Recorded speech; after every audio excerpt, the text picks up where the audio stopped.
आप देख रहे हैं मार्केट काउंटडाउन और कुछ काउंटर्स पर रहेगी नजर, जहां पर इफ्का लैब शामिल है। सुबह सवेरे खबर आई है कि इफ्का को एक यूएस एफडीए की ओर से इंपोर्ट अलर्ट जारी किया गया है और दो फैसिलिटीज में आपको बता दें करीब 70% की सेल्स जो यूएस में भेजते हैं वो इन दो फैसिलिटीज से ही आती है। स्टॉक कल 769 पर टिका था। आशीष, नॉर्मली जैसे जब भी ये इंपोर्ट अलर्ट्स आते हैं लोग मुनाफा वसूली करना शुरू करते हैं इन फार्मा कंपनियों में कॉशन के तौर पर। आपकी क्या सलाह होगी? पोजीशन है तो हल्का हो जाए? देखिए, थोड़ा तो प्राइस में डेफिनेटली था ये, because I think it was expected to happen.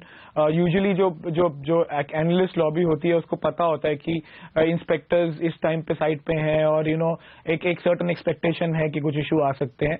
और ये वाला जो आपने बताया, जो आपने आंकड़ा बताया 70% वाला, वो काफी क्रिटिकल है और आई थिंक थोड़ा प्रेशर जरूर बना रहेगा। और मुझे लगता है कि अगर कुछ और क्लैरिटी अगले कुछ दिनों में नहीं आई तो शायद वीक ही रहेगा काउंटर और कवरिंग बहुत स्ट्रांग देखने को नहीं मिलेगी। I have a contrarian view because मुझे लगता है कि अब फार्मा में अक्रॉस आपको थोड़ा सा प्रॉफिट टेकिंग देखने को मिलेगा बिकॉज वैल्यूएशन काफी स्ट्रेच हो चले हैं। तो एवरीबडी थिंक्स के IT and pharma is going to be good for some time because of the way market is behaving. But I think cross currency headwinds अब एक बहुत बड़ा इशू हो गया है दोनों सेक्टर्स के लिए। सो आई थिंक फार्मा में प्रॉफिट टेकिंग है और साथ में अगर ये न्यूज फ्लो है तो डेफिनेटली थोड़ा अभी इफ्का पे तो बर्डन रहेगा अगले कुछ दिनों में। तो इफ्का के लिए आज एक मुश्किल भरा दिन होना तय है, लेकिन भारतीय बाजार की तैयारी यहां पर खुलने की हो चुकी है। और प्री ओपनिंग सेशन में अगर आप संकेत देखें तो सेंचुरी मारता हुआ निफ्टी दिख रहा है, 100 अंक ऊपर, सेंसेक्स 30 अंक ऊपर है। तो साफ तौर पर एक्शन थोड़ा पॉजिटिव साइड पर दिख रहा है। इन्फोसिस 6% ऊपर, अल्ट्राटेक 5% ऊपर है इस वक्त और एचडीएफसी में है 4% के आसपास की तेजी। ये तीन स्टॉक निफ्टी को मजबूत करने की कोशिश करते हुए प्री ओपनिंग सेशन में।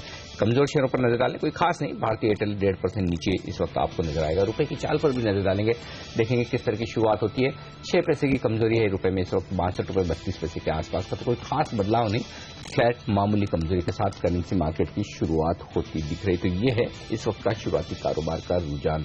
कुछ और स्टॉक्स जहां पर एक्शन दिखेगा और उनमें एक है एसआर ऑयल। चार्ट्स पर राय लेना चाहता हूं आपसे, क्योंकि खबरें ये आ रही थी कि यहां पर कोई एक विदेशी कंपनी अच्छे खासे वैल्यूएशन पर 2 से 3 गुना 42,000 से 50,000 करोड़ के आसपास का वैल्यूएशन कंपनी का किया जा रहा है राजेश, और उस पर स्टेक खरीद सकती है। हालांकि जो हमें खबरें मिल रही है एसआर ऑयल की तरफ से, वो इस बात को इनकार कर रहे हैं और उनका ये कहना है कि इस तरह का कोई डेवलपमेंट होता नजर नहीं आ रहा है और वो मार्केट स्पेकुलेशन पर कमेंट नहीं करना चाहते हैं। एसआर ऑयल चार्ट्स पर क्या सिचुएशन है? अनिल जी, देखिए, पर्टिकुलरली अगर एसआर ऑयल का चार्ट देखना है तो मैं वीकली यहाँ पे ज्यादा बोलूंगा।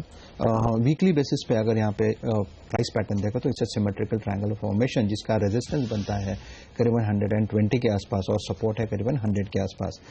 ब्रेकआउट मिलना बहुत जरूरी है। अगर 120 का लेवल निकाल ले तो 30-35 रुपीज का एक यहाँ पे शॉर्ट कवरिंग रैली आ सकता है। यू कैन से एक फ्रेश बाइंग इंटरेस्ट इमर्ज हो सकता है।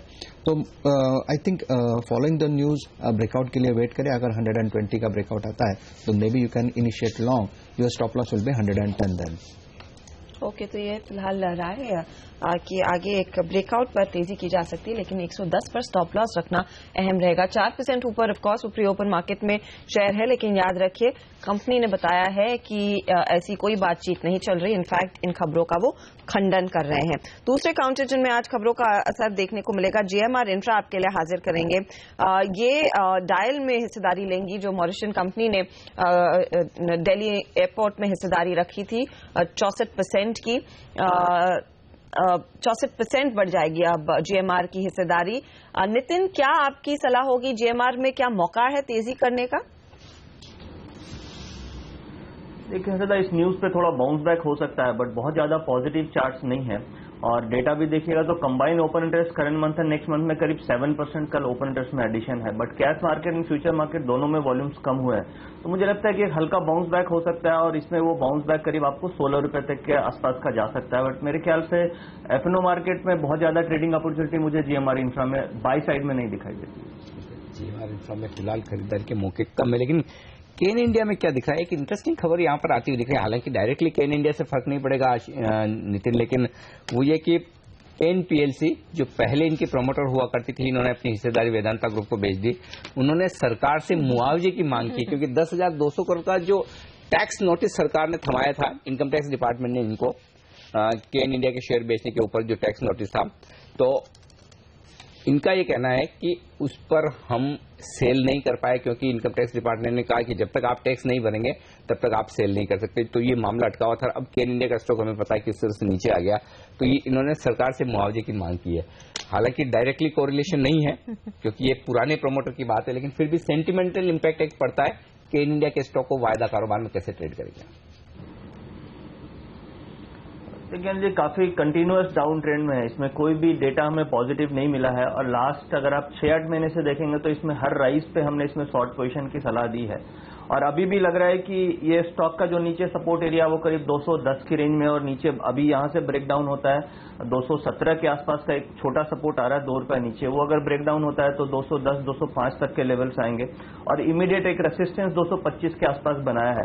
बट अगर आप इसी सेक्टर में देखेंगे तो मुझे लगता है ऑयल मार्केटिंग कंपनीज जो बीपीसीएल, आईओसी और एचपीसीएल, इनमें कुछ पॉजिटिव मोमेंटम रीगेन हो सकता है क्योंकि मनी कंट्रोल में आज मैं एक आर्टिकल पढ़ रहा था जिसमें गोल्डमैन सैक की तरफ से ये जो कंपनीज हैं इनके प्राइस टारगेट रिवाइज किए गए हैं।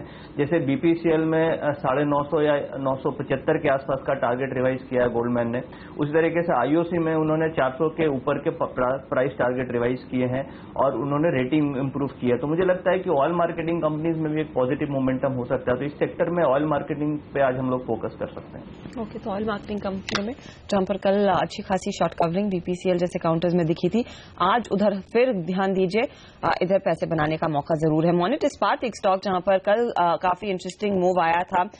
जैसे हम आपको बता रहे थे कि मोनेट एनर्जी की बिकवाली हो सकती है, कंपनी इस तरह के प्लान बना रही है और उसके बाद जो इसके लाइकली सूटर्स हैं, अदानी ग्रुप से बातचीत हो रही है, जेएसडब्ल्यू एनर्जी जैसी एंटिटीज हैं जो संभवतः इस बिजनेस को खरीदेंगे, तो वहां पर भी उतना ही एक्शन बना। तो मोनेट इस्पात और जेएसडब्ल्यू एनर्जी, क्या आपको लग रहा है यहां पर अब भी कुछ पैसा बनाया जाएगा? आशीष, आप खरीदेंगे इन स्टॉक्स को? देखिए, अभी इस पर्टिकुलर न्यूज पे तो शायद मैं कमेंट नहीं कर पाऊंगा because I don't track Monnet Ispat aggressively Harshada, but I think power sector में अब मुझे लगता है कि धीरे धीरे करके थोड़ा बाइंग इंटरेस्ट आएगा बिकॉज जिस तरह से हमने पिछले कुछ दिनों में प्रेशर देखा है, मुझे लग रहा है कि अब धीरे धीरे करके जिस तरह से फ्यूल लिंकेज के इश्यूज क्लियर हो रहे हैं और बाकी चीजें आगे बढ़ रही है, बैंकिंग के फ्रंट पे जो अब थोड़ा ढील मिल सकता है इस सेक्टर को, वो एक बहुत इंपॉर्टेंट फैक्टर है। जरूर कुछ की और बिल्स जो इस सेक्टर को इम्पैक्ट कर सकते थे वो जरूर अटके, लेकिन मुझे लगता है कि अब धीरे धीरे करके, क्योंकि ये वैल्यूएशन वाइज अब स्टॉक अट्रैक्टिव हो चले हैं, जेएसडब्ल्यू एनर्जी डेफिनेटली उनमें से एक स्टॉक है, तो आप अपने पोर्टफोलियो में स्टॉक को ऐड कर सकते हैं, but you need to have patience. आपको कम से कम 12 महीने इस स्टॉक को देने पड़ेंगे to gain some returns out of it. Monnet Ispat I don't try कर। टारगेट क्या रहेगा चार्ट पर, जेएसडब्ल्यू एनर्जी या फिर मोनेट इस्पात का, राजेश? देखिए, मोनेट इस्पात मैं मंथली चार्ट देख रहा था, करीबन 580 was the price in year 2011। Currently it is at 50 rupees. तो मुझे लगता है it is completely on oversold level as far as the monthly chart is concern. अगर ये लेवल यहाँ पे बॉटम बनाएगा तो करीबन इसका जो प्राइस टारगेट आता है अकॉर्डिंग टू मंथली 140 का आता है। So you can say multiple return इसमें आ सकता है। स्टॉप लॉस 3 गुना हो जाएगा बेसिकली। या so your stop loss has to be somewhere near 35 rupees. एक इंटरेस्टिंग बात मैं देखा था आपके 2 जवाबों में, पिछली ये वाला भी और उससे पहले, दोनों में आपने वीकली चार्ट्स की बात की, क्योंकि रीजन वो रीजन में कोरिलेट वही कर रहा है कि अब राजेश को समझ में आ रहा है कि डे ट्रेडिंग में कोई फायदा नहीं है, पैसा नहीं है, और जिस तरह से छुट्टियों का माहौल है आगे, जिस तरह से बाजार बंद है, मार्च का प्रेशर है। अनिल जी, इनफैक्ट मैं इसमें एक ऐड करना चाहूंगा। मैंने बहुत सारे काउंटर्स में ऐसा देख रहा था कि शॉर्ट टर्म में काम होता है कि नहीं, तो लोग कभी टाटा स्टील में शॉर्ट करते थे। आई वाज सरप्राइज कि ये लेवल पे कैसे शॉर्ट होता है, लेकिन हो रहा है और पैसा भी आ रहा है। तो जो शॉर्ट कर रहा है उसको 10 रुपए मिलना is not a big thing, उसको पैसा आ रहा है। तो इसलिए मैंने थोड़े बड़े पैमाने पे सब चार्ट देखना शुरू किया और उसमें मुझे ऐसा लगा कि यार यहाँ पे तो बाइंग अपॉर्चुनिटी बनती है, लेकिन जिसका पोटेंशियल है, जिसका कैपेसिटी है, वो कैश में लेके आराम से बैठ सकता है। जिसको 10 रुपए कमाना है वो शॉर्ट कर रहा है, जिसको 50 या 100 रुपए कमाने वो मौके देख रहा है। राइट। तो इन्वेस्टर और ट्रेडर की रणनीति अलग अलग है, लेकिन ट्रेडिंग जो करना चाहते हैं उनके लिए कहाँ मौके हैं, कौन सी है वो बेहतरीन कॉल्स जो आज आपको मुनाफा दे सकती है। सोनम मेहता जुड़ चुकी है हमारे साथ। बताइए सोनम, किस तरह के कॉल्स है, लॉन्ग या शॉर्ट? आज सारे के सारे कॉल्स खरीदारी के ही है। हमारा सबसे पहला कॉल है पैनोरमा टेक्निकल्स के अल्पेश फूरिया का, जिन्होंने खरीदारी की सलाह दी है ज़ेंसर टेक पे। उनका मानना है ये चार्ट्स पर एक ब्रेकआउट देखने मिला है। 10% के रिटर्न्स के लिए शेयर में 4 से 5 दिन के लिए खरीदारी करके चलिए, लक्ष्य रहेगा 695 रुपए का। हमारा दूसरा कॉल है शेर खान के जय ठक्कर का, उन्होंने खरीदारी की सलाह दी है भारतीय एयरटेल पे। उनका मानना है कि एक स्ट्रॉन्ग मोर है फिलहाल चार्ट्स पर, आज एक मजबूती देखने को मिल रही है और इसलिए इस 3 दिन के लिए इस शेयर में खरीदारी करके चलिए, लक्ष्य रहेगा 408 रुपए का। हमारे तीसरे और चौथे कॉल के लिए हमारे साथ बने हुए मंगल केशर सिक्योरिटीज के Rajesh Satpathy. Good morning sir, कहिए आज आपके 2 कॉल्स कौन से रहेंगे? Morning Sonam, first by call रहेगा बजाज ऑटो पे। ये वीकली बेसिस पे कॉल दिया है मैंने। Bajaj Auto after a decent correction has landed on a crucial support on a weekly basis as we are discussing. 2010 is a weekly 200 DMA level, weekly moving average level. और as far as the medium term chart is concerned, medium term support जो trend line support वो भी बनता है, तो मुझे लगता है this is an ideal level for a long term investor. Even for a short term pullback के लिए मुझे लगता है कि 1990 का stop loss रखिए, short term pullback 2140 का मैं यहाँ पे देखता हूँ। सेकंड काउंटर रहेगा Reliance capital. Reliance capital news के बाद, इंश्योरेंस के न्यूज के बाद 515, 520 से लेके 1 वे करेक्ट हुआ है, प्रेशर में रहा है और जो इसका आइडियल सपोर्ट है दैट इज समवेयर नियर 430। तो मुझे लगता है कि करंट भाव से रिस्क बहुत कम है। अगर बाजार घटता भी है तो रिस्क बहुत कम है। तो रिलायंस कैपिटल में कॉन्ट्रा बाय है। 430 का स्टॉप लॉस यहाँ पे मेंटेन करूंगा, टारगेट रहेगा 460 का। ये दोनों कॉल 1 वीक होराइजन के हिसाब से दिए हैं। और राइट, तो 2 और कॉल्स राजेश सतपति की तरफ से। राजेश जी आप हमारे साथ बने रहे। हमारा आखिरी call BMA wealth creators limited के इंद्रनायन विश्वास से है, जिन्होंने खरीदारी की सलाह दी है डॉक्टर रेड्डी पे। उनका मानना है स्टॉक ने कल के ट्रेडिंग सेशन में अपना जो अहम 3500 का रेजिस्टेंस लेवल था उसको ब्रेक किया, उसके ऊपर क्लोजिंग दी थी, तो और मजबूती देखने को मिल सकती है शेयर में 1 से 2 दिन के लिए। इसमें खरीदारी करके चलिए, लक्ष्य रहेगा 3560 का। ओके, तो ये है फिलहाल कॉल्स जिस पर आज आप ट्रेड कर सकते हैं और तमाम कॉल्स जो है वो तेजी के ही हैं। तो फिर से बाय साइड की रिकमेंडेशंस ढेर सारी इस मार्केट में आती हुई दिखाई दे रही हैं। रियल एस्टेट काउंटर्स में हमने देखा है काफी वॉलेटिलिटी देखी गई है पिछले कुछ दिनों में और गोदरेज प्रॉपर्टीज की ओर से खबर आई है कि एक तो इन्होंने पूना में एक प्रोजेक्ट फाइनल किया है 43 एकड़ का। इसके अलावा इन्होंने एक और रेसिडेंशियल प्रोजेक्ट ऐड किया है कोलकाता में और इसकी जो सेलेबल एरिया है वो करीब 3 मिलियन स्क्वायर फीट की रहेगी। आशीष, गोदरेज प्रॉपर्टीज एक लॉन्ग टर्म परफॉर्मर रहा है पूरे रियल एस्टेट पैक में, 258 के आसपास क्या खरीदेंगे? देखिए, जिस तरह का एक्सपेक्टेशन था कि ये सेक्टर में वॉल्यूम्स पिकअप होंगे और ऑन ग्राउंड जो एक एक्सपेक्टेशन थी वो डेफिनेटली नहीं है। अभी भी जो ट्रांजैक्शंस हैं या वो जो वॉल्यूम ग्रोथ है वो नहीं दिख रही है और उसी में you have few sectors which are few stocks which are looking fairly decent, जो ठीक परफॉर्म कर रहे हैं। उसमें गोदरेज एक स्टॉक है। So I think yes, if you have to pick few stocks, Godrej उसमें से एक होगा।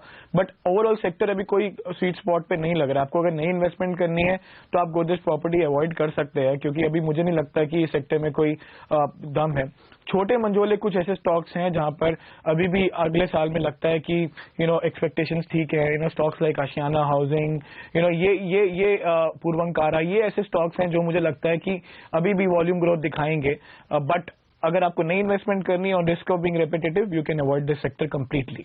एक क्विक कॉल आशीष, जेएसपीएल पर जिंदाल स्टील, खबर ये आ रही कि सुप्रीम कोर्ट में, हाई कोर्ट में चूंकि ये मैटर आज सुनवाई होने वाली है, लेकिन अगर सरकार किसी वजह से अगर हाई कोर्ट में हार भी जाती तो पूरी संभावना है कि सुप्रीम कोर्ट में मैटर जाता हुआ दिखेगा। सरकार इस मूड में नहीं है कि जेएसपीएल को ब्लॉक्स वापस दिए जाए। स्टॉक पर क्या राय बनती है आपकी? अनिल जी, एकदम जेएसपीएल अब एकदम साउथ अफ्रीका के जैसे हो गया है अभी। Every time there is some good news and then there is a bad news. नहीं, साउथ अफ्रीका के अलग साउथ अफ्रीका के केस में ये था कि वो खराब खेले, इससे ज्यादा कि न्यूजीलैंड बहुत अच्छा खेली हो, लेकिन साउथ अफ्रीका ज्यादा खराब खेली थी। क्या जेएसपीएल में भी वही हाल है?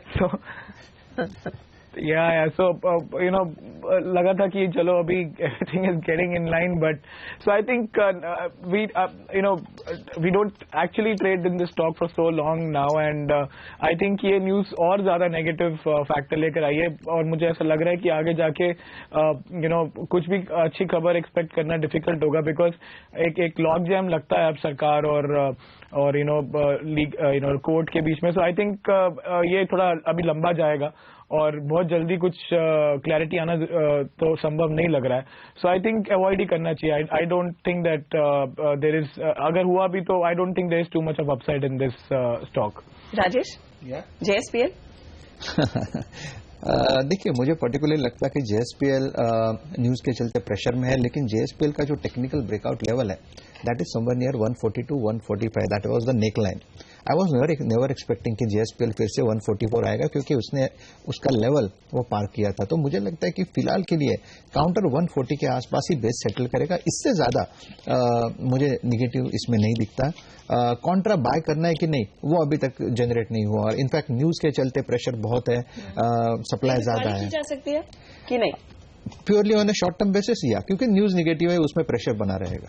ओके, तो ये रहा थी. चलिए, लेकिन बाजारों के खुलने की तैयारी और SGX निफ्टी के मुकाबले में काफी बेहतर शुरुआत होने के संकेत आते हैं. जो हम बात कर रहे थे, नितिन बात कर रहे थे कि एक शॉर्ट कवरिंग के लिए केस बनता हुआ दिख रहा है. कम से कम शुरुआत में तो ऐसा दिख रहा है. 25 अंक ऊपर आपको निफ्टी नजर आएगा प्री ओपनिंग सेशन में. सेंसेक्स 55 अंक ऊपर नजर आएगा. इंटरेस्टिंग बात है कि 2 दिनों से पिट रहे मिड कैप इंडेक्स में भी हरे निशान में ट्रेडिंग होती हुई दिख रही है, और अगर आप देखें तो बैंक निफ्टी भी पॉजिटिव खुलने के संकेत दे रहा है. तो काफी हद तक शुरुआत पॉजिटिव साइड पर होने की संभावनाएं बनती हुई दिख रही है. ये संकेत इस वक्त आप प्री ओपनिंग सेशन से ले सकते हैं. सन फार्मा मिलने के बाद यहाँ एक पॉजिटिव शुरुआत होने के आसार. 75 अंक ऊपर खुलता हुआ सेंसेक्स और निफ्टी पर मजबूती बनती हुई दिख रही है. 28 अंकों की पॉजिटिव शुरुआत. टॉप गेनर सन फार्मा 1.5% ऊपर. NTPC में 1% की मंजूरी, कुछ माइंस मिली है NTPC और सेल को, उसका फायदा मिलता हुआ. लीवर 0.1% ऊपर खुलता हुआ दिख रहा है. ONGC में 1% की मजबूती. ल्यूपिन अब भी तेजी के साथ. केन इंडिया 0.1% मजबूत खुलता हुआ दिख रहा है. टाटा मोटर्स के लिए आज बोर्ड बैठक, राइट्स इश्यू पर स्टॉक में 0.1% के आसपास की तेजी. ये है मजबूत शेयर. कमजोरी कहां है? JSPL आधा % नीचे, भारतीय आधा % नीचे. तो कोई ज्यादा ऐसे कमजोर वाले स्टॉक्स नजर आ नहीं रहे. आइए वायदा कारोबार की तरफ. 2 टॉप गेनर सन फार्मा और रैनबैक्स ही है. सेंचुरी टेक्सटाइल्स 1.5% ऊपर खुलता हुआ दिख रहा है. GMR इंफ्रा के लिए पॉजिटिव खबरें आई है. कुछ स्टेक इन्होंने खरीदी है. डायल में 10% बढ़ाई है, उसका फायदा यहां पर दिख रहा है. और साथ ही राइट्स इश्यू भी आ रहा है. एमटेक ऑटो 1% ऊपर है. जस्ट डायल में 1.5% के आसपास की तेजी. ये स्टॉक से वायदा कारोबार के जो एक्शन में है पॉजिटिव साइड पर. टॉप लूजर 2 निफ्टी के स्टॉक. NMDC 1.25% नीचे, भारतीय एयरटेल 1% नीचे.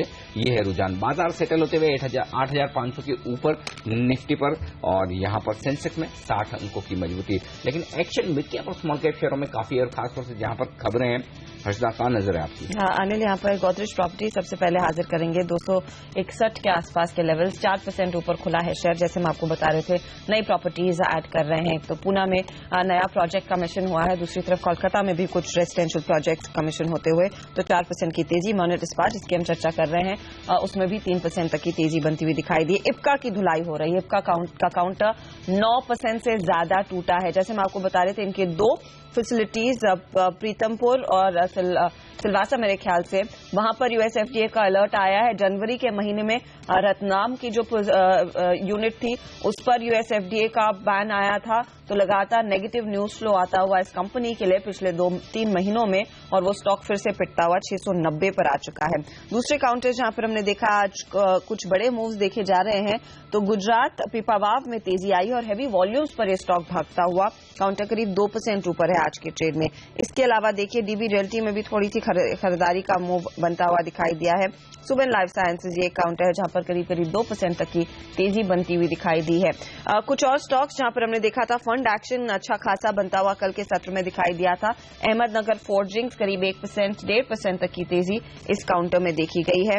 इसके अलावा आपके लिए हाजिर करेंगे SR ऑयल का शेयर भी. हालांकि कंपनी के मैनेजमेंट ने कहा है कि वो स्पेक्यूलेटिव न्यूज पर टिप्पणी नहीं करेंगे, लेकिन इनका जो रशियन पार्टनर है, खबरें हैं कि वो करीब हिस्सेदारी ले सकता है 50% से थोड़ी सी कम, और उसी खबर पर वो स्टॉक करीब 3% भागा है. लेकिन मैनेजमेंट डिनाई कर रहा है ऐसी किसी डेवलपमेंट को. जो mid cap cement company Anil, वहां पर काफी इंटरेस्टिंग मूव है. सेंचुरी टेक्सटाइल की आपने बात की, लेकिन JK सीमेंट, सागर सीमेंट जैसे काउंटर्स, डेक्कन सीमेंट जैसी बहुत ही छोटी कंपनियां वहां पर हम देख रहे हैं प्राइस एक्शन आज फिर बनता हुआ दिखाई दिया है। तो इंटरेस्ट जरूर है इन छोटी कंपनियों में। बिल्कुल साफ तौर पर इंटरेस्ट यहाँ पर बाजार में मिड कैप शेयरों पर शिफ्ट होता हुआ दिखा है, 1/4% की मजबूती, लेकिन ओवरऑल आप देखें तो शांत कारोबार होता हुआ दिखा है सेंसेक्स और निफ्टी में। लेकिन 1.5% ऊपर खुला है सेंचुरी टेक्सटाइल का स्टॉक, और इन लेवल से कोई ट्रेड बनता है इंट्राडे के लिहाज से सेंचुरी में, या फिर सेल और न्यूज वाला मामला बनेगा यहाँ पर?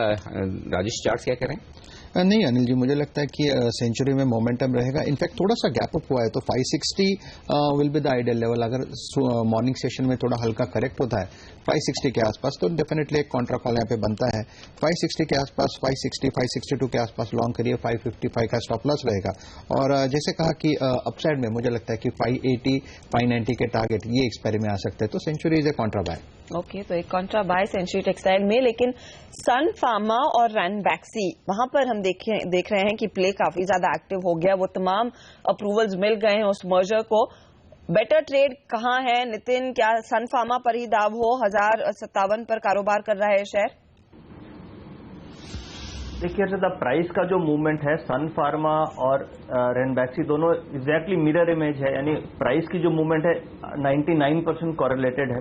अब इसमें मुझे दोनों में से एक स्टॉक में ट्रेड करना है। अब अगर आप देखिएगा तो सन फार्मा में ट्रेडिंग पोजीशन ज्यादा बन रही है और रैनबैक्सी में डिलीवरी पोजीशन ज्यादा बन रही है, क्योंकि सन फार्मा में कंबाइन ओपन इंटरेस्ट आप देखेंगे तो कल के दिन में 6% एडिशन है, और रैनबैक्सी में combine open interest net negative है 9%, यानी एफएनओ मार्केट में सन फार्मा में ज्यादा पोजीशन बनी है। वहीं आप डिलीवरी में देखते हैं तो रैनबैक्सी में कल 550% डिलीवरी उठी है, यानी इंक्रीज हुई है कंपेयर टू प्रीवियस डे, और वॉल्यूम्स काफी इंक्रीज हुए हैं कैश मार्केट में। इसका मतलब ये हुआ कि रैनबैक्सी में डिलीवरी बेस्ड बाइंग हो रही है, और सन फार्मा में भी वॉल्यूम्स फ्यूचर मार्केट में ज्यादा इंक्रीज हुए हैं। तो as a trading point of view अगर मुझे दोनों में से एक स्टॉक में ट्रेड करना है तो मैं सन फार्मा में बाय पोजीशन बनाऊंगा, और ऊपर टारगेट मुझे करीब करीब लगता है कि 1100 तक के हो सकते हैं, और स्टॉप लॉस 1010 के आसपास होगा।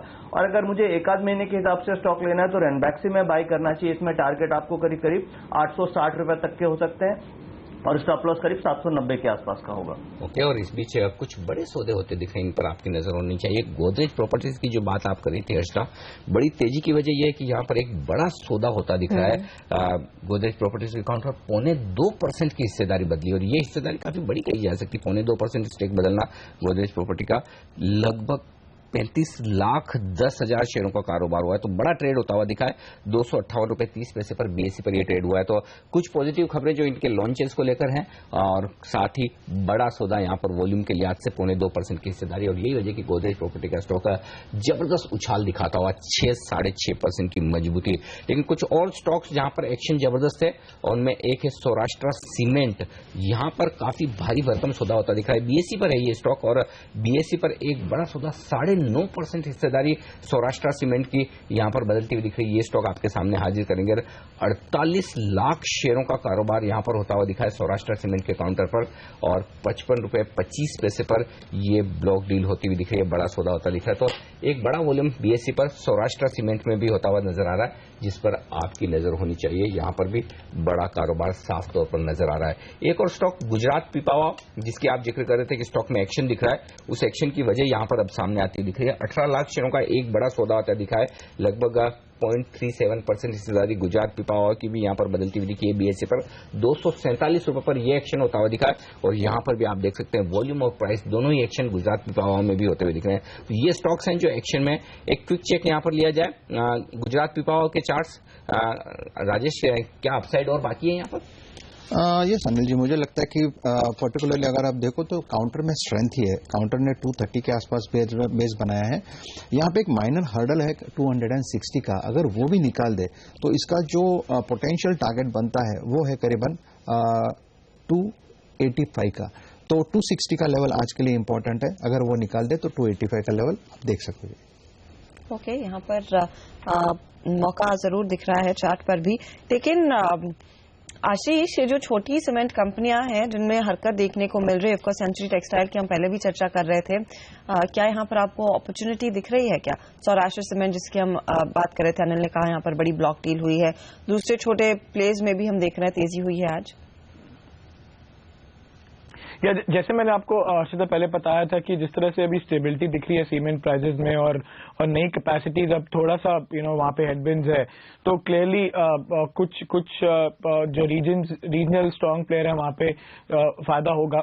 लेकिन इस समय मुझे लगता है कि जो आप मिड कैप और थोड़े बड़े स्टॉक्स पे भी ध्यान दे सकते हैं। तो आई थिंक अल्ट्राटेक सीमेंट और जेके लक्ष्मी सीमेंट एक ऐसे स्टॉक्स हैं जो we have strongly recommended to our clients and I think यहाँ पर मुझे लगता है कि एक स्ट्रांग अपसाइड आपको इस पूरे सेक्टर में देखने को मिलेगी, लेकिन selectively we like these two stocks.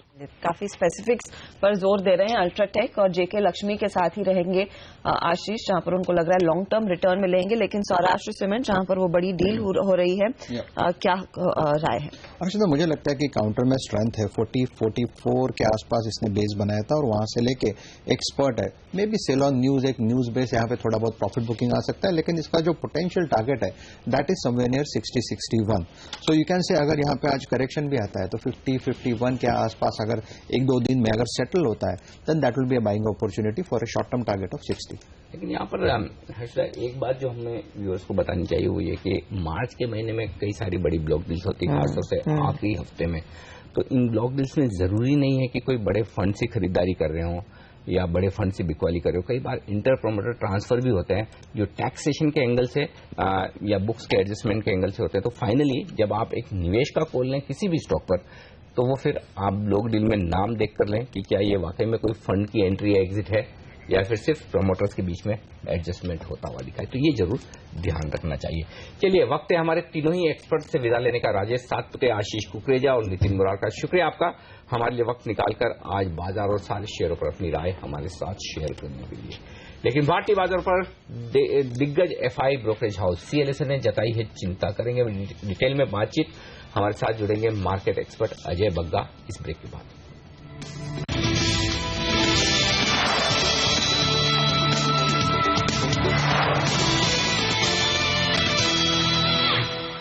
बाजार में पिछले कुछ दिनों से लगातार मुनाफा वसूली होती दिखाई दे रही है। आज भी आप देखें बहुत ही मामूली सी बढ़त देखने को मिल रही है। हालांकि 8,550 के ऊपर कारोबार निफ्टी करता दिखाई दे रहा है। सेंसेक्स भी 35 अंक ऊपर, छोटे मझौले काउंटर्स में भी चुनिंदा शेयरों में अच्छी तेजी है, वरना इंडेक्स है खामोश सिर्फ 30 अंक ऊपर। इस बीच बाजार को लेकर FII दिग्गज ब्रोकरेज हाउस CLSA थोड़ी सी चिंता जता रहा है। उनको लग रहा है कि यहां से ज्यादा तेजी के ट्रिगर्स नहीं है और शॉर्ट टर्म में बाजार पर दबाव दिखेगा। ज्यादा डिटेल क्या है उस रिपोर्ट के, नियति हमारे साथ मौजूद है। नियति, बताइए क्या कंसर्न्स है CLSA के इस समय शॉर्ट टर्म के लिहाज से बाजार में? CLSA ने US के कुछ 80 इन्वेस्टर्स के साथ एक इंटरेक्शन किया है, उसके बाद इन्होंने रिपोर्ट जारी की है जिसमें साफ तौर पे ये कह रहे हैं कि छोटी अवधि में कोई बहुत बड़ा ट्रिगर भारतीय बाजारों के लिए नहीं है और FII का जो जरूरत से ज्यादा ओवरवेट है, जो स्टांस है, वो एक चिंता की बात यहाँ पे नजर आ रही है। हालांकि इमर्जिंग मार्केट्स में FII का ओवरवेट होना बहुत कोई नई बात नहीं है, मगर बहुत सारे ग्लोबल फंड्स इनके इंटरेक्शन में ऐसा देखने को मिला कि अभी भी चंकी पोजीशंस पे बैठे हुए हैं, यानी बड़ा पैसा ऑलरेडी लगा के चुके हैं ये भारतीय बाजारों में। और अब जो बहुत सारे निवेशक हैं वो अपनी पोजीशन को रिवैल्यूएट करने की कोशिश कर रहे हैं कि और अब ये इनके इंटरेक्शन से इनको ये लग रहा है कि जो नया पैसा है यानी इंक्रीमेंटल इनफ्लोज जो है वो अब नियर टर्म में मोस्ट अनलाइकली होंगे। यहाँ पे थोड़ा सा यहाँ पे ठहराव आता हुआ नजर आएगा। हालांकि ये लंबी अवधि के लिए बहुत ज्यादा स्ट्रक्चरली ओवरवेट है भारतीय बाजारों पे, मगर अभी भी वीक अर्निंग्स को लेकर के, कमजोर नतीजों को लेकर के इनको चिंता है। साथ साथ में मैक्रो इकोनॉमिक लेवल पे बहुत बड़े ट्रिगर्स अब नहीं है, चाहे वो आप लैंड बिल को देखिए या GST बिल को देखिए, जो कि एक बड़ा ट्रिगर हो सकता था, अब उनको लागू करने में सरकार को और ज्यादा समय लगता हुआ नजर आ रहा है। लॉन्ग टर्म निवेशकों के लिए ये बाजार काफी ज्यादा ठीक है, मगर रिस्क है अभी नियर टर्म पुल बैक का और ये बढ़ता हुआ नजर आ रहा है। लोअर करें अपना स्टैंस बैंकिंग और कैपिटल गुड्स सेक्टर पे। SBI का वेटेज जैसे इन्होंने 3 पॉइंट के आसपास घटा दिया है, रेटिंग भी घटा के न्यूट्रल की कर दी है। ICICI बैंक और एक्सिस बैंक का जो वेटेज है 1 पॉइंट घटा दिया है। HDFC बैंक में अभी भी सबसे ज्यादा ओवरवेट है। इंफ्रास्ट्रक्चर सेक्टर में L&T का वेटेज इन्होंने 2 पॉइंट घटाया है। इनके खराब नतीजे आ सकते हैं और आगे फर्दर डाउनग्रेड का भी मुमकिन है, ऐसा इनको माना है। हालांकि भारतीय एयरटेल और टाटा मोटर्स पे थोड़े से बुलिश हैं, 2 पॉइंट इनका बढ़ा दिया है क्योंकि भारतीय एयरटेल का स्पेक्ट्रम स्पेक्ट्रम रिन्यूअल के जो रिस्क है वो सबसे ज्यादा कम है। साथ साथ में टाटा मोटर्स जो कि JLR वॉल्यूम और भारत में जो CV रिकवरी है उस पर थोड़े से बुलिश है, उनके लिए ट्रिगर होगा। डॉक्टर रेड्डी सस्ते वैल्यूएशन और बेहतर US की जो कारोबार है और थोड़ा सा अर्निंग्स का एक अपग्रेड है, उसके चलते थोड़ा सा ओवरवेट है। इनके टॉप पिक्स में ICICI bank, Grasim, Maruti, Tata Motors शामिल हैं। साथ साथ में भारतीय एयरटेल, इन्फोसिस और पावर ग्रिड में भी आपको निवेश करने की सलाह दे रहे हैं। तो साफ तौर पर यहाँ पर थोड़ी दिक्कतें, थोड़ी सी चिंताएं जताई है CLSA ने यहाँ पर भारतीय बाजारों पर। लेकिन इंटरेस्टिंग बात यही है कि ये दिक्कतें उस वक्त आ रही जब निफ्टी अपने हाई लेवल से ऑलरेडी 600 पॉइंट के आसपास का करेक्शन दे चुका है। क्या वाकई में भारतीय बाजार कमजोर हो रहे हैं और गिरेंगे, या फिर ये मार्च के महीने में लिक्विडिटी की समस्या, लंबे वीकेंड, छुट्टियों का माहौल, उससे पहले ट्रेडर्स थोड़े से खामोश है और अप्रैल के बाद फिर से बाजार में एक्शन लौटता हुआ दिखेगा? इन सब पर चर्चा करते हैं। हमारे साथ बाजार के जाने माने एक्सपर्ट अजय बग्गा साहब कार्यक्रम में शामिल हो रहे हैं। अजय जी, गुड मॉर्निंग, स्वागत है आपका CNBC आवाज पर। ये 9,200 की रेंज में FIs की तरफ से कहीं सेल रिपोर्ट नहीं आती है, सारी बुलिश रिपोर्ट आती है, अचानक से 8,500 पर सब बेरिश हो जाते हैं, ये क्या है? देखिए, अब ये रिपोर्ट तो ठीक है, वो जाने माने ब्रोकरेज हैं, जरूर उन्होंने मिले हैं लोगों से, बट कुछ महीने पहले अगर आपको याद हो एक और दिग्गज ब्रोकर की रिपोर्ट आई थी कि FI की क्षमता खरीदने की लगभग सारे स्टॉक्स में खत्म हो चुकी है, उसके बाद निवेश कैसे आएगा। उसके बाद भी हमारे पास लगभग $10 बिलियन FI इनफ्लोज आए हैं। तो ये एक नजरिया है, एक एनालिसिस है।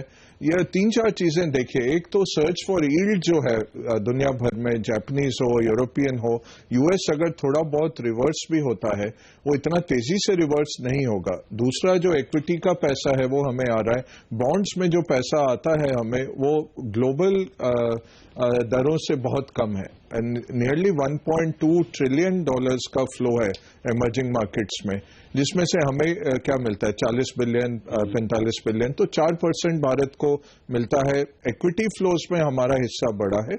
और अगर आप CLSA का एनालिसिस भी देखें तो लगभग 12% उनका एलोकेशंस है जेम फंड्स, जो ग्लोबल इमर्जिंग मार्केट फंड्स हैं, और जो एशिया इमर्जिंग मार्केट फंड्स हैं उनका जो एलोकेशन है लगभग 12% भारत में है।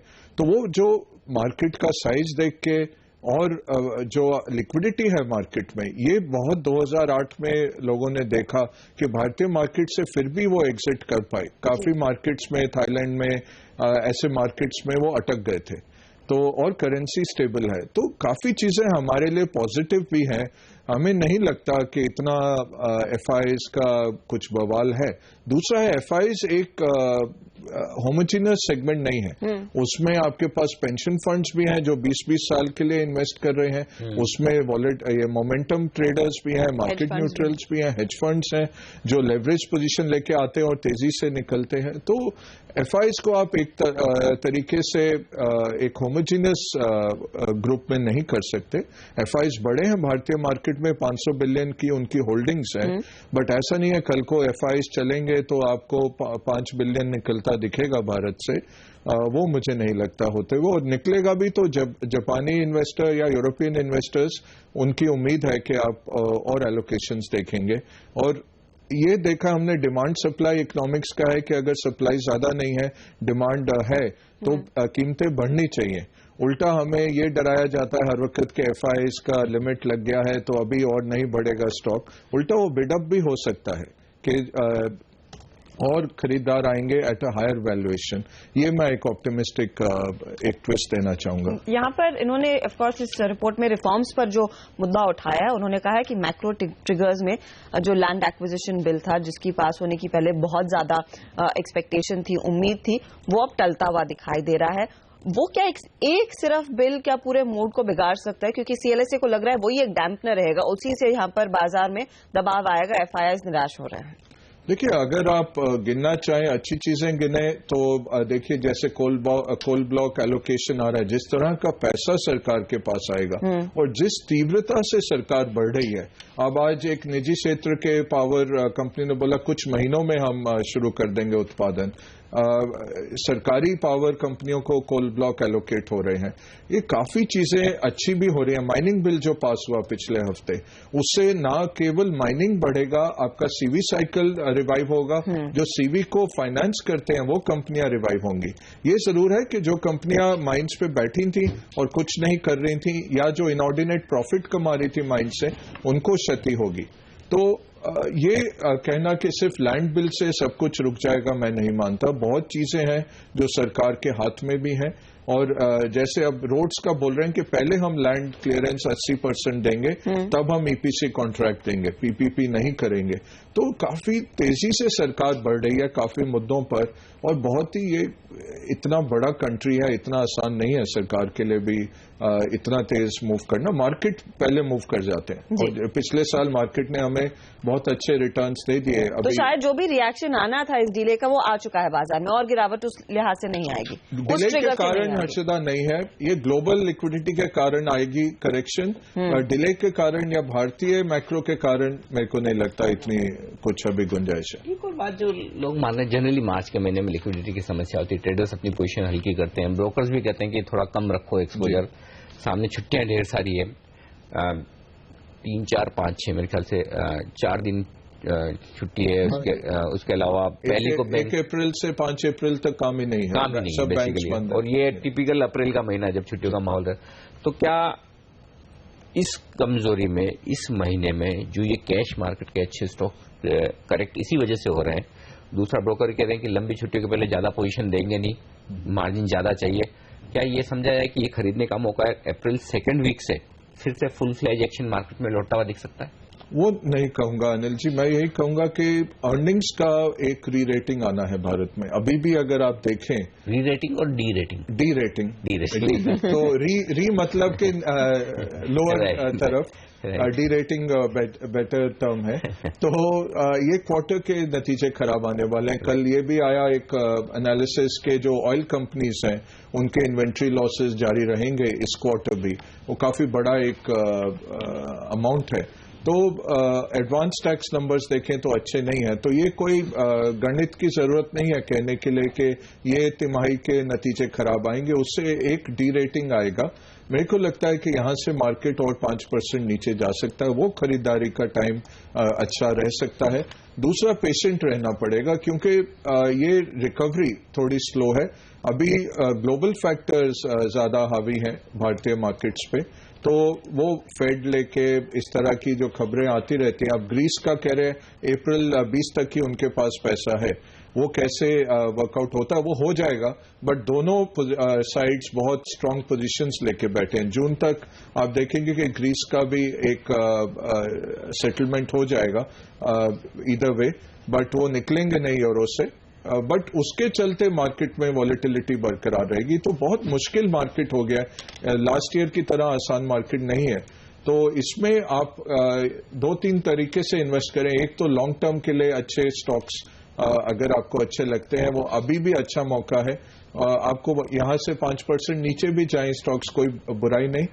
2 साल 3 साल में आपको बड़े अच्छे रिटर्न्स मिल जाएंगे। दूसरा है, अगर आप मार्केट में उतरे ट्रेडर की तरह तो बहुत स्ट्रिक्ट स्टॉप लॉस रखें और डेली पोजीशंस रखें। ये दोनों तरीके से मार्केट देखा जा सकता है। वो जो एक सेक्युलर रन ऑफ मार्केट है वो अभी थोड़ा थम गया, और ये मार्केट बुल मार्केट में होता है कि टाइम वाइज करेक्शन आती है, तो वो थोड़ा टाइम लेता है मार्केट डाइजेस्ट करने में कि हम इतना आगे बढ़ गए हैं, ये वैल्यूएशंस हैं, आगे क्या दिख रहा है। तो अगले 2-3 महीने मुझे लगता है कि वॉलेटाइल रहेंगे, बट जुलाई अगस्त से आपको थोड़ा टर्न अराउंड आते दिखेगा, ये मेरा अनुमान है। बिल्कुल। तो जुलाई अगस्त के बाद एक रिजल्ट सीजन आपको खराब अभी भी झेलना पड़ेगा, कम से कम जो अब होगा, और जुलाई अगस्त के बाद शायद सिचुएशन थोड़ी बेहतर होने की संभावनाएं दिखें। तो फिलहाल ये है बाजार पर रुझान, डायरेक्शन। अजय बग्गा की तरफ से अजय जी बहुत बहुत शुक्रिया आपका हमारे लिए वक्त निकालने के लिए। बाजार 50 अंक ऊपर, सेंसेक्स पर निफ्टी पर 15 अंकों की मजबूती, मिड कैप इंडेक्स 1/4% ऊपर, लेकिन बैंक निफ्टी एकदम फ्लैट ट्रेड करता हुआ। लेंगे एक ब्रेक, और ब्रेक के बाद होगा आपके लिए जैकपॉट शेयर, ऐसा शेयर जो आपके पोर्टफोलियो में देगा शानदार रिटर्न्स। इस ब्रेक के बाद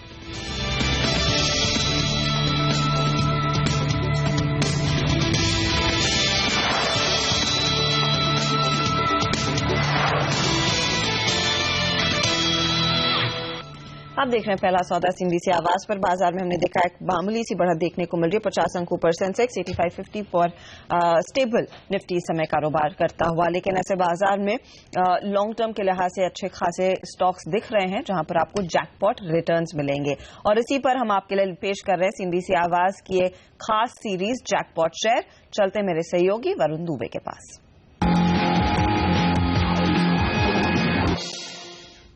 देखिए, लॉयड ग्रुप की दिग्गज company in fact consumer durable space में एक उभरता नाम लॉयड इलेक्ट्रिकल्स है आज का हमारा जैकपॉट शेयर। सबसे पहले इस कंपनी की पेरेंटेज और बैकग्राउंड की बात करें तो ये company heating, ventilation, air condition और रेफ्रिजरेशन के कारोबार में काम करती है। कॉइल्स और हीट एक्सचेंजर्स में ये कंपनी भारत की सबसे बड़ी कंपनी है। इस कंपनी के जो प्रोडक्ट्स है वो रेलवेज, डिफेंस, ऑटोमोबाइल्स, ऐसे तमाम जो कारोबार है उसमें यूज होते हैं। इस कंपनी का सिर्फ भारत में ही नहीं बल्कि नॉर्थ अमेरिका, यूरोप और मिडिल ईस्ट में भी कारोबार है। इस कंपनी के क्लाइंट लिस्ट में रेलवेज और डिफेंस तो शामिल है, लेकिन इसके अलावा ब्लू स्टार, वर्लपूल, वोल्टास जैसी दिग्गज कंपनियां भी इस कंपनी के क्लाइंट लिस्ट में शामिल है। और इनफैक्ट वोल्टास तो अपनी जो ओवरऑल एसी रिक्वायरमेंट है उसका करीब 25% और वर्लपूल अपने एसी रिक्वायरमेंट में से 60% लॉयड इलेक्ट्रिकल से ही लेता है। वहीं इस कंपनी के पेरेंटेज की बात करें तो इस कंपनी के प्रमोटर्स के पास करीब 50% का हिस्सा है। हाल ही में कंपनी के प्रमोटर्स को प्रेफरेंशियल इश्यू किया गया था और इसके बाद कंपनी के जो प्रमोटर्स है उनका हिस्सा 57% तक बढ़ सकता है। सिर्फ यही नहीं, सबसे इंटरेस्टिंग है इस कंपनी का एफआईआई का फिगर। दिसंबर 2014 तक देखें तो इस कंपनी में एफआईआई का करीब 1.35% हिस्सा था, लेकिन जनवरी से मार्च के बीच में ऑरेंज मॉरिशस इन्वेस्टमेंट नाम के एफआईआई ने इस कंपनी में करीब 22,75,000 शेयर्स खरीदे, यानी करीब 6% हिस्सा इस एफआईआई द्वारा इस कंपनी में खरीदा गया है, जो कि साफ दर्शाता है कि इस कंपनी में एफआईआई का जो इंटरेस्ट है वो अच्छी तरीके से और लगातार बढ़ते जा रहा है। इसके लिए पेरेंटेज और जो बैकग्राउंड है उसके पैमाने पे हमें ये कंपनी काफी पसंद है। अब बात करते हैं इस कंपनी के जो दूसरा पहलू है, यानी कि इस कंपनी के जो वैल्यूएशन है। इस कंपनी को किसी भी कंपनी के साथ डायरेक्टली कंपेयर करना सही नहीं होगा क्योंकि काफी यूनिक बिजनेस मॉडल है इस कंपनी का, लेकिन इस कंपनी के 64% रेवेन्यू एसी कारोबार से आता है। और इसके लिए वर्लपूल, वोल्टास जैसी कंपनी से अगर इस कंपनी को कंपेयर किया जाए तो ये कंपनी काफी सस्ते वैल्यूएशन पे ट्रेड कर रही है। FY16 पे ये कंपनी करीब 4.25% FY16 के पी पे ट्रेड करती है, जबकि इस कंपनी के कॉम्पिटिटर्स वोल्टास को अगर आप देख रहे तो करीब 25 टाइम्स FY16 के पी पे ट्रेड करती है। वोल्टास करीब 36 टाइम FY16 के पी पे ट्रेड करती है। वही कंपनी का मार्केट कैप टू सेल्स का अगर आप रेशियो भी देखें तो करीब 0.3% है, जबकि इसके जो पीयर ग्रुप है उसका करीब 2.5 से 3.5% तक है और कुछ कंपनियों का तो 15% तक भी है। वहीं इस कंपनी का जो EV बाय एबिटा है वो भी केवल 5.5% के आसपास है, यानी ये कंपनी अपने पीयर्स के मुकाबले करीब 8 से 10 गुना सस्ते वैल्यूएशन पे उपलब्ध है। इस कंपनी के तीसरे पैरामीटर की बात करें, यानी कि इस कंपनी की बैलेंस शीट की अगर हम बात करें तो कंपनी का जो वर्किंग कैपिटल रिक्वायरमेंट है वो कुछ ज्यादा है। इस कारण से कंपनी का जो डेट है वो करीब 630 करोड़ के आसपास है, लेकिन इस कंपनी के पास करीब 50 करोड़ का कैश भी है और कंपनी लगातार अपने जो कर्ज है उसे कम करने की कोशिश कर रही है। वैसे भी अगर आप देखें तो इस कंपनी का जो डेट टू इक्विटी रेशियो है काफी रीजनेबल है, करीब 1 के आसपास। तो बैलेंस शीट भी इस कंपनी की काफी स्ट्रांग है। वही कंपनी के आउटलुक की बात करें तो जो लगातार इकोनॉमी में सुधार हो रहा है और लगातार जो रेट कट हो रहे हैं उसका फायदा तो इस कंपनी को मिलेगा ही, लेकिन ये कंपनी अपनी ग्रोथ स्टोरी खुद ही लिख रही है क्योंकि लगातार कंज्यूमर ड्यूरेबल स्पेस में अगर आप देखें तो कंपनी अपना मार्केट शेयर बढ़ाते जा रही है। FY12 में एसी रिटेल सेल्स में इस कंपनी का मार्केट शेयर 2.6% था, जो अब बढ़ के 5.1% हो गया है और इसमें आगे और बढ़ोतरी की उम्मीद है। वही एलईडी टीवी में भी अगर आप देखें तो इस कंपनी का मार्केट शेयर 1% के आसपास था, जो अब 3% हो गया है। तो लगातार कंपनी अपना मार्केट शेयर बढ़ाते जा रही है। वहीं कंपनी ने ड्राई कूलर्स भी लॉन्च किए जो कि थर्मल और बाकी पावर प्लांट्स में यूज होते हैं और टेक्सटाइल और सीमेंट के कारोबार में भी यूज होते हैं, तो ये भी एक ग्रोथ ड्राइवर होगा कंपनी के लिए। इसके अलावा कंपनी आपको पता ही है कि रेलवे के कारोबार, रेलवे में भी एसी प्रोवाइड करती है, तो वहां भी कंपनी को जो मेट्रो में तेजी देखने मिल रही है, मेट्रो के कारोबार में सरकार की तरफ से उसका फायदा भी कंपनी को मिलेगा। कंपनी का यूरोपियन बिजनेस है उसमें भी आगे तेजी आने की उम्मीद है और हम यहाँ उम्मीद कर रहे हैं कि आगे आने वाले 1 से 2 सालों में कंपनी को करीब 25 से 30% के CAGR ग्रोथ आपको देखने मिल सकती है। तो हर पैमाने पे हमें कंपनी पसंद है, काफी अच्छा पेरेंटेज है, वैल्यूएशन काफी बेहतर है और आउटलुक इस कंपनी का काफी बेहतर है और इसके लिए ये है आज का हमारा जैकपॉट शेयर। ओके, तो ये जैकपॉट शेयर बेहतरीन रिटर्न देता हुआ आपके पोर्टफोलियो के अगले कुछ महीनों के लिए अगर आप निवेश करें तो लॉयड इलेक्ट्रिकल का शेयर आज 7% की बड़ी उछाल दिखाता हुआ। लेकिन फोकस करते हैं एक बड़ी खबर पर। GMR इंफ्रा के ग्रुप CFO मधु तेरडल हमारे साथ इस वक्त स्टूडियो में। मधु जी, स्वागत है आपका CNBC आवाज पर। पहला सवाल आपसे उसी पर लेना चाहता हूं जो मलेशिया की कंपनी से आपने 10% स्टेक खरीदी है डायल में। क्या वजह है? क्या आप स्टेक बढ़ाना चाहते हैं या फिर वो एग्जिट करना चाहते हैं? Good morning. First of all before we start मैं थोड़ा एक डिस्क्लेमर करना चाहता हूं, क्योंकि हम राइट इश्यू के प्रोसेस में हैं। कल से हमारा राइट इश्यू सो मैं ज्यादा इसके ऊपर बोल नहीं पाऊंगा। जितना हम लेटर ऑफ ऑफर में डिस्क्लोज किए हैं या तो डिस्क्लोज करने वाला है थ्रू कॉरिजेंडम पे, उतना ही बात कर सकता हूं, उससे ज्यादा नहीं बात करता हूं। सो फिलहाल एक चीज है कि ये मलेशियन एयरपोर्ट्स एग्जिट होने का ऐसा कोई सवाल नहीं था, क्योंकि Malaysian airports are our trusted partners. Delhi में भी है वो, they are continue to be our partners in Hyderabad. They are in our Maldives airport as well, where we have got some problems. But with all that, because basically we want to consolidate our stake in Delhi International. So with a view to, as a part of the strategy, we have acquired this stake. By no means it has got an indication that Malaysians are exiting. ऐसा कोई नहीं है। क्योंकि आपने rights issue की बात की है, तो मैं आपसे यही समझना चाहूंगी, तो रफली कितना पैसा फिर आता हुआ दिखाई देगा? क्योंकि इससे पहले आपने QIP के जरिए भी पैसा रेज किया था, तो रफली कितनी और डाइल्यूशन होती दिखेगी इस राइट्स इशू के बाद? सर एक्चुअली राइट इश्यू में 1400 करोड़ का पैसा लेने का बात चल रही है, and we have filed the letter of offer according to that. promoters are holding 64% stake. उसके हिसाब से promoters will have to bring in 914 crores, and remaining amount of 486 will have to come from the public. If everybody subscribes to that, there will be no change in the shareholding. There will be no dilution. But if any shares are unsubscribed, promoters have given a declaration, जहाँ उनका अपना share तो 914 crores वो लेके आएंगे, लेकिन अगर कोई उधर शॉर्टफॉल पड़ा, so to that extent promoters ज्यादा पैसा भी लेके जा सकते हैं। लेकिन हमको इन्फॉर्मेशन है कि promoters ने 90% का जो सब्सक्रिप्शन चाहते उतना का फाइनेंसिंग अरेंजमेंट करके रखे हैं, यानी 1250 करोड़ का फाइनेंसिंग अरेंजमेंट करता है। हम उम्मीद करते हैं कि पब्लिक सब्सक्राइब करेगा, नहीं आए तो प्रमोटर्स उसका स्टेक लेगा। तो अब जो आप राइट्स इशू के जरिए फंड्स रेज करेंगे लगभग 1400 करोड़, जो QIP के साथ आप पैसा रेज कर पाए हैं, तो पर्पस यही है कि आप डेट कम करना चाहते हैं कंपनी में, राइट?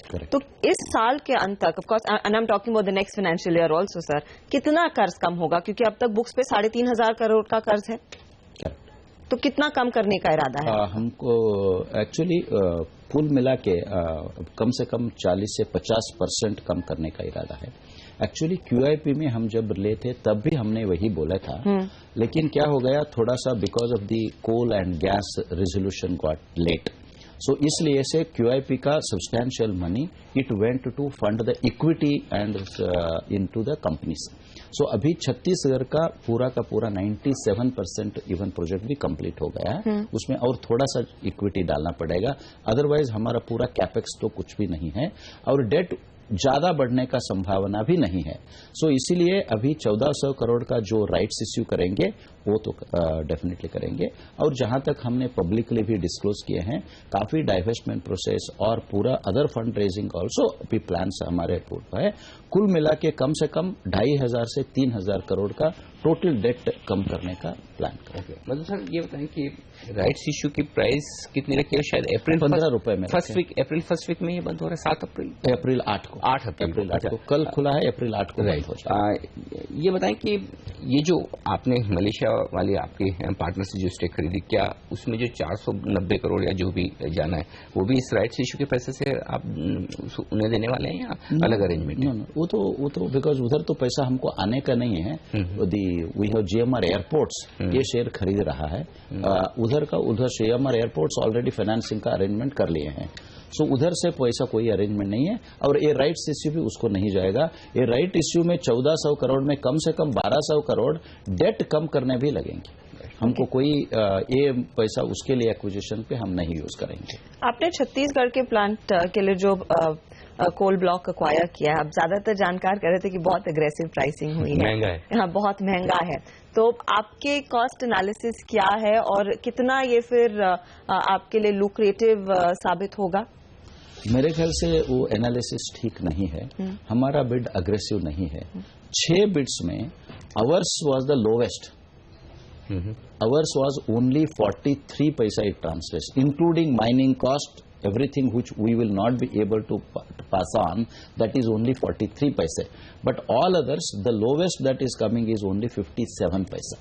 सो हमारा अग्रेसिव हाई करके जाहिर है कि हमने थोड़ा सा माइनिंग कॉस्ट वगैरह पास ऑन नहीं कर पाएंगे, लेकिन उसका मतलब नहीं कि हम दूसरों से अग्रेसिव है, वो बिल्कुल गलत है। हम दूसरों से कंपेयर करें तो out of that 6 which were 1, because you have to take into consideration the strip ratio, logistics, सब मिला के आप हिसाब किया तो we are the lowest as far as that the first 6 lots is concern. तो ये आपके लिए एक अच्छा even the second Ganeshpur also our cost is much lower compare to any of the other bids. मैं आपको प्रूव कर सकता हूँ। बहुत बहुत शुक्रिया मधु तेरल साहब आपका हमारे लिए वक्त निकालकर आज इन तमाम मुद्दों पर अपनी राय देने के लिए कंपनी से जुड़े हुए। हमारे साथ एक्यूएफ एडवाइजर्स के नितिन रह जाएं इस वक्त। नितिन, स्वागत है आपका सीएनबीसी आवाज पर। पिछले 12 सेशन बाजार के लिए बड़े कमजोरी कर रहे हैं, 2 सेशन को छोड़ दें जहां हमने पॉजिटिव क्लोजिंग देखी है। क्या वजह आप समझ रहे हैं कि बाजार इस वक्त कमजोर होते हुए दिख रहे हैं, प्रेशर में है? देखिए, ये बाजार जो है काफी सारा एक्सपेक्टेशन और फॉरवर्ड ग्रोथ के हिसाब से चल पड़ा था। इसके चलते हुए काफी सारे स्टॉक्स में ह्यूज एक्सपेक्टेशन बिल्डअप हुए हैं और अब यहाँ जो दिखाई पड़ रहा है एक किस्म का एक रियलिटी चेक दिखाई पड़ रहा है कि अब बाजार कह रहे हैं कि भाई वैल्यूएशन तो हमने आपको दे दिए, अब आप रिजल्ट्स बताइए उसको जस्टिफाई करने के लिए। और वहाँ पे जो अपटिक है वो थोड़ा सा स्लो या उसको थोड़ा सा टाइम लग रहा है आते हुए। तो मेरे हिसाब से एक किस्म का ये एक कंसोलिडेशन फेज है जिसको हम एक टाइम वाइज कंसोलिडेशन भी कह सकते हैं। क्लियरली ये तेजी का माहौल अभी भी बरकरार है और ये एक बुल मार्केट है, पर इसके चलते हुए बीच बीच में आपको कंसोलिडेशन फेजेस, प्रॉफिट टेकिंग और थोड़ा सा करेक्शन फेजेस, और हमने बुल मार्केट्स में भी ऑलमोस्ट 10% करेक्शंस होते हुए देखे हैं पास्ट में भी। तो ये अनयूजुअल नहीं है। अनयूजुअल ये इस हिसाब से है कि सबको एक किस्म की एक वन वे डायरेक्शनल मूवमेंट की आदत पड़ गई थी, तो वहाँ पे थोड़ा सा डिस्कम्फर्ट लोगों को दिखाई पड़ रहा है। तो मेरे हिसाब से एक स्टॉक पिकिंग के हिसाब से ये बहुत ही अच्छा बाजार है। वहाँ पे आपको अपॉर्चुनिटीज अगर मिल रही है जहाँ पे अच्छे स्टॉक्स पे भी करेक्शन आ रही है, उस पर आप नजर डाल सकते हैं और पोर्टफोलियो बिल्ड कर सकते हैं। क्योंकि पिछले कुछ दिनों में कैश मार्केट के शेयरों पर ही ज्यादा फोकस रहा है। नितिन, अगर आपने 2 शेयर इस समय चुनने हो निवेशकों के लिए, वो कौन से रहेंगे जो कैश मार्केट में अच्छे रिटर्न्स दिलाएंगे? ये हम स्टॉक स्पेसिफिक्स बात सेक्टोरली कहाँ पर आपको फिर अपॉर्चुनिटी दिख रही है? वेल, सेक्टोरली लेकिन हम देखें तो मिड कैप फार्मा है, वहाँ पे अपॉर्चुनिटीज नजर आ रही है। अगर हम बैंकिंग और एनबीएफसी स्पेस में देखें तो वहाँ पे अपॉर्चुनिटी नजर आ रही है। आईटी लॉन्ग टर्म के हिसाब से देखिए, जिस हिसाब से डिमांड ट्रेंड्स है, वहाँ पे अब टेम्पररी ये वीकनेस दिखाई पड़ी करेंसी मूवमेंट्स के हिसाब से, वहाँ पे अपॉर्चुनिटी नजर आ रही है। नितिन, ये बताएं कि फिर कितना और आप उम्मीद करते हैं कि भारतीय बाजार में करेक्शन हो सकता है? कौन से वो लेवल्स या कितने करेक्शन के बाद बाजार आपको अट्रैक्टिव लगेंगे? फंडामेंटल बेसिस पर आपको लगेगा कि अब यहां से डाउनसाइड रिस्क लिमिटेड है और पैसा लगा लेना चाहिए? और आगे कब फिर से तेजी बनने के आसार किन ट्रिगर्स की वजह से होंगे और कब से होंगे? देखिए, बाजार पे तो ओवरऑल कहना बड़ा मुश्किल होता है कि कितना करेक्शन आ सकता है। तो एक रेल्म जो स्पेकुलेशन में होता है, हमारा जो ध्यान रहता है मोर स्टॉक स्पेसिफिक्स पे रहता है, और वहाँ पे कहीं स्टॉक्स में ऑलमोस्ट हमने 15 to 20% काइंड ऑफ करेक्शंस देखी है फ्रॉम देयर पीक प्राइसेस। तो इसके चलते हुए वो स्टॉक स्पेसिफिक वैल्यूएशन दिखाई पड़ना शुरू हो चुका है, जहाँ पे लगता है कि भाई अब उस पर थोड़ा सा निवेश किया जा सकता है। इरिस्पेक्टिव यहाँ से बाजार में भी थोड़ा और करेक्ट हो सकता है। जैसे मेरे से पहले आगे एक आपके जो गेस्ट ने कहा, मे बी 5% भी हो सकता है। कहना बड़ा मुश्किल है, बट मेरे हिसाब से आप जो काम करना चाहिए वो आपको स्टॉक स्पेसिफिक करना चाहिए। वहाँ पे अगर आपने देखा है कि अगर कहीं 15 से 20% करेक्शन आ चुका है कोई स्टॉक्स में और फंडामेंटल्स स्ट्रांग है, तो मेरे तो वहाँ पे आप अभी भी निवेश कर सकते हैं। ओके, तो ये राय आती है यहाँ पर बाजार पर। लेकिन आज थोड़ा वक्त कम है, इसलिए आपसे विदा लेने होंगे। बहुत बहुत शुक्रिया आपका हमारे लिए वक्त निकालकर बाजार पर अपनी राय हमारे साथ शेयर करने के लिए। तो एक्सपायरी के ठीक एक दिन पहले बाजार ने शांत शुरुआत की है पॉजिटिव निशान में कली की तरह, लेकिन बड़ा सवाल है कि क्या अंत तक मजबूती और बढ़ेगी या फिर ऊपर चले से दिखेगा दबाव। फॉर चेंज आज मिड कैप शेयर थोड़े से स्टेबल है। पहला सलाना आज के लिए इतना ही, लेकिन आगे नजरें रहेंगी कमोडिटी मार्केट में किस तरह की शुरुआत होती दिखाई देती है और साथ ही आवाज IPL में क्या है रणनीति हमारे तीनों ही प्लेयर्स की। ब्रेक के बाद